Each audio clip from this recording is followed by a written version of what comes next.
How's it going, everyone? In this video, I want to give you guys my thoughts on, yes, Horizon Forbidden West being delayed. I am incredibly disappointed, was really hoping to play this game this year. But at the same time, if you guys have been watching videos of ours, you know I have been getting increasingly skeptical about this game potentially being delayed. I had hopes that it was going to end up being a 2021 game just because if you really look at the fall lineup for Sony, it is looking pretty freaking dry, man. God of War was supposed to be this year, Horizon Forbidden West was supposed to be this year, and now we're getting none of them. Remember, like, in late 2020 when people were talking about it, myself included, yo, the 2021 lineup for the PlayStation 5 looks ridiculous when we thought we were gonna get, and we did get Ratchet, but Horizon and God of War to a lot of people were those two top games. And now Horizon won't be happening. Now, obviously, this is coming from a Bloomberg. Jason Schreier is reporting it, so you guys know that it's going to be on point. He's always on point, but again, this is something that you, on one hand, you do have to consider, you know, lockdown, pandemic, people working from home. I get that. I do, but this has been a story with Sony for a long time. Like, I remember talking about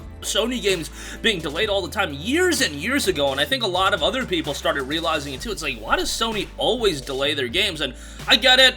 You could throw me the Miyamoto thing. Oh, would you rather want an unfinished broken game, or would you rather want a game that's complete and working and is up to high quality? And I'll keep saying the same thing over and over again into that response. The fact of the matter is, those things do not have to be mutually exclusive. You can respect your consumer and release, you know, a window or a date or whatever. This game just had a window, but holiday 2022 was always the expectation, and then to push it back again, yeah, that's a little bit of a bummer. But honestly, going back to June, I believe that's when Herman Hull said that the game's holiday release window was tentative. So even going back to then, yes, early in the year, we thought for sure this was going to be a 2022 game, but you kind of saw the writing on the wall when Herman Hulse came out and said that, just because, you know, it's the world we're living in right now where a lot of these games are getting delayed. And for those of you that think, yes, I get it, that the pandemic obviously has a big thing to do with all of these delays. I mean, we are seeing an exponential level of increase in the delays, but let me remind you guys, Horizon Zero Dawn was delayed in 2016, so it's not even the first time Horizon's been delayed. Zero Dawn was supposed to come out in 2016, I believe, and then it got pushed into 2017.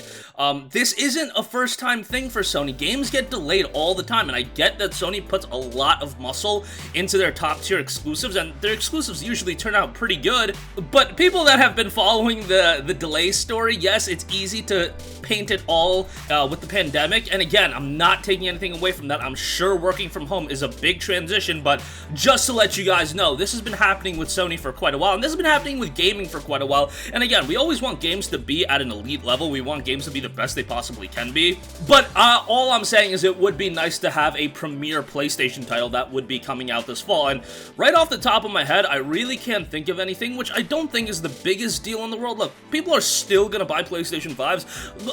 We talk about Ratchet and Clank, Horizon, and God of War being the biggest games, and to me, to a nerd like me, yes, it is the biggest game to me for PlayStation exclusives, but let's be real here. The people that are buying PlayStation 5s, and I'm sure anecdotally you guys see it too, they're buying NBA 2K21, and I'm gonna keep going back to that NBA meme just because it's a reality. They're buying Call of Duty Cold War. These are the games a large portion of the user base is buying, and that's why it's not the biggest deal in the world in the grand scheme of things. Look, this is a very, very minute issue at this point. There are way worse things going on in gaming outside of Horizon being delayed. But from a selfish standpoint and me just wanting to play this game real badly, because I told you guys before, I went back and played Horizon Zero Dawn on PC recently, and man, that game on PC, 60 frames per second, maxed out. That game is tremendous, and I want to see what Horizon can do on the PlayStation 5 with Forbidden West. I think it would be an incredible experience. And at the meantime, Guerrilla, I'm asking you, please, can you upgrade Horizon Zero Dawn on PlayStation 5? That game is still running at 30 frames per second, which is egregious because the PC version,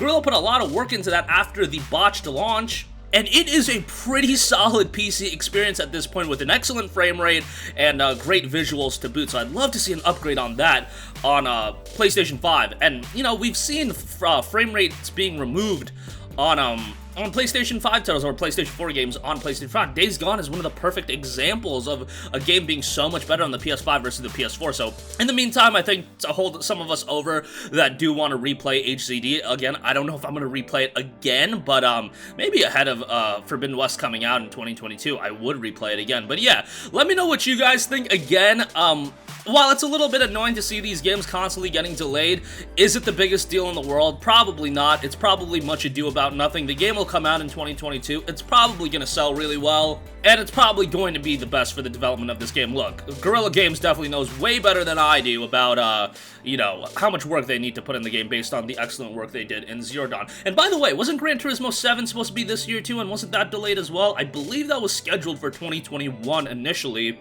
and then maybe that got pushed back as well, although that's off the top of my head, and I don't know if that is entirely true. But Horizon and God of War, both of those were slated for a 2021 window. But that's going to wrap up this one. Let me know all of your thoughts in the comment section down below. Thank you for watching, and goodbye.